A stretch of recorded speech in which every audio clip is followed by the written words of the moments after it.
খুব অবহেলা করছো তাই না? একদিন হঠাৎ করেই মরে যাব, তুমি টেরও পাবে না। আমি তোমায় অনেক বিশ্বাস করেছিলাম, কিন্তু সত্যিই জানতাম না মাঝপথে তুমি আমায় একা ফেলে চলে যাবে। কল্পনা কেমন ছিল তা ঘুম ভাঙার পরেই বোঝা যায়। ঠিক তেমনি কাছের মানুষটা কেমন ছিল তা শুধু হারিয়ে যাওয়ার পরেই বোঝা যায়।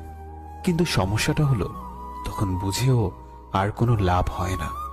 হারিয়ে যাওয়া মানুষগুলোকে কখনোই আগের মতো ফিরে পাওয়া যায় না। যে চলে যায় সে আর ফেরে না। হয়তো তোমার প্রয়োজন শেষ, তাই ভুলে গেছো আমাকে, কিন্তু বিশ্বাস করো, আজও ভুলতে পারিনি আমি তোমাকে।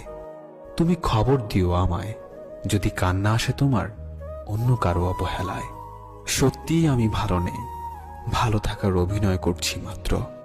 আজ আমি সত্যিই খুব ক্লান্ত। কিছু সুখ আসে ক্ষণিকের জন্য, আবার তা চলে যায় হঠাৎ করে। শুধু কষ্ট নামক বন্ধুটি থেকে যায় চিরতরে। প্রিয় মানুষগুলো শুধুমাত্র রাগটাই দেখে, কিন্তু রাগের মধ্যে লুকিয়ে থাকা ভালোবাসাটা দেখে না। সুখ নামের ময়না পাখি হয়তো আর আসবে না ফিরে আমার এই ছোট্ট মনের ঘরে।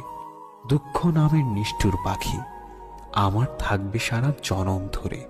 তুমি ভালো থেকো আমার সমাপ্তিতে, আমি না হয় হারিয়ে যাব তোমার অপ্রাপ্তিতে। আমার মনের মাঝে তুই ছাড়া আর কেউ ছিল না, আজও নেই আর থাকবেও না। আমি চোখ বুঝলে শুধু তোকেই দেখতে পাই।